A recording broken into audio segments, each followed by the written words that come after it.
because the community is fairly evenly divided on both sides.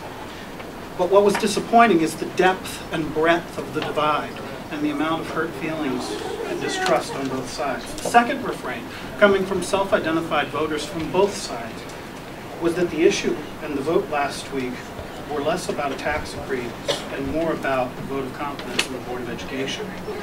Based on the outcome, residents on both sides have commented that the community has lost confidence in this body, which is a truly sad state of affairs. Item 1A7 is, in that item, the board is being asked to spend $10,375.50. I was at one of the informational meetings before the May ballot, and Mr. Garside, I remember well the example that you used about the scale of expenses in a $190 million budget. And I understand that this $10,000 is 1/100th of 1%, 0.01, a penny in the terms of the district's budget. But I stand here tonight to ask the school board to reject item 1A7 and to forego membership in the Ohio Coalition of Equity and Adequacy for the foreseeable future. My reasoning is simple. This board has cut 2.5% of the district's budget as a result of the May and August ballot results. That's the cost of extracurriculars and athletics. I don't know that I wouldn't have done the same thing that you did if I were on the board. I can't say that. But I do know that today, with the very real cost reductions that are necessary because of the lost funding, every penny counts. And number 7 is the renewal of membership in the Ohio Coalition for the Equity and Adequacy of Children. Madam President, having reviewed these items, I move they be approved. Okay, we have a motion. We need a second. Second. Seconded by Mr. Reisling.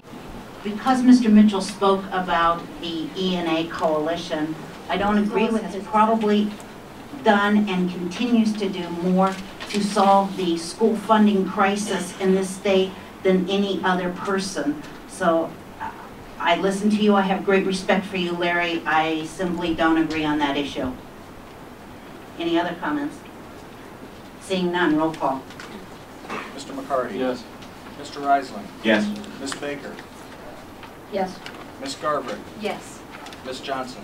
Yes. Involved in the Citizens for Southwestern City Schools effort, along with hundreds of parents, retired teachers, and citizens, because we value educational opportunities for students throughout the 127 square miles in this attendance area. Our efforts failed, but I want to tell the media and the families who want to move out of this school district that we still have good schools, good school employees, and good parents here in our schools and communities. Nobody is perfect here, but we will survive as a very diverse community if we work together to solve our serious communications and funding problems. Reasonable compromises must be made to ensure the safety and well-being of all of our students. Some residents here in Grove City don't realize is that we actually do have residents living in poverty in parts of Jackson, Prairie, Pleasant, and Franklin Township. Our country is in an economic recession and hopefully we will overcome eventually. Western laws, partly because the over-reliance on property taxes to support Ohio schools is also imposed on those who can least afford it. The unemployed, the widowed, single parents, and senior citizens. I wish sincerely that Terry Jones and his SWAT levy group would focus their anger on those state officials for not solving this problem now. Terry Jones.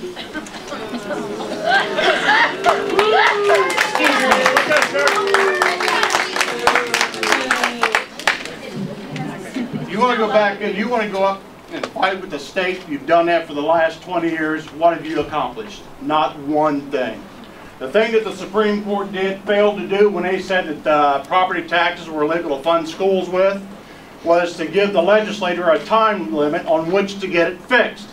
So as long as you have your union lobbyists up there throwing their money around to their candidates, it's not going to get fixed. They're up there figuring what's the hurry. That's why nothing's getting done at the State House. If anything's ever going to get changed around here, it's got to be done locally. And from the actions of this school board, this is why groups like mine are raising up all around the I-270 area. Another thing, I'm going to tell everybody something here right now. I don't take light to threats, and I'm not intimidated, and I'm not backing off of this thing. Do not try to come to my front door. I'm going to warn everybody about that right now. Number one, no voters or anyone else in this community has the authority to make the kinds of decisions to cut student activities or to put chains on gates to public property that's funded with taxpayers' money. No one except for the Southwestern City School administrators and the current school board members has the authority to make those kinds of decisions. The complaint is with this district, not with us. Every person in this district has their own motives for voting the way they did. That's the way the process works. The locks and chains on the gates to public funded property is a symbol of the tyrants who run this district and to the extreme to which they'll go to strong-arm the community. None of us saw the justification in making the students among the first of this district's cuts. This was political coercion. As citizens, we have every right to form movements to fight elected officials who decide to become taskmasters and overlords with self-serving motives instead of trusted stewards of all the people we expected when there exists this level of mistrust and fear of our elected officials. Dr. Wise, tear down those chains.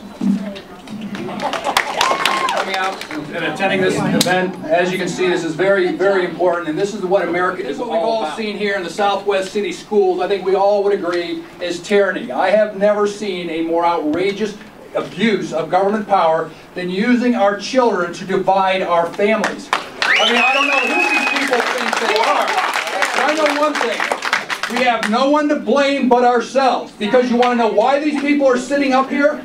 It's because we voted for them. We voted for this abuse. Now these people, we have entrusted them with the most precious of responsibilities in society. That is educating our youth. We teach our children not to be bullies. We teach our children not to be threatening. We teach our children to work with others. Nobody in this room, this school board has not approached anyone to ask them, would you mind coming and unlocking these gates? Because our teachers won't do it for us. They're not paid well enough. And let me tell you a little bit about the pay. The pay happens to be around $60,000 per year on average. The average family here in Southwest City Schools makes about 3/5 that. But you want to know what? Those are hard-working people. They have a college education. It doesn't make a difference. Whether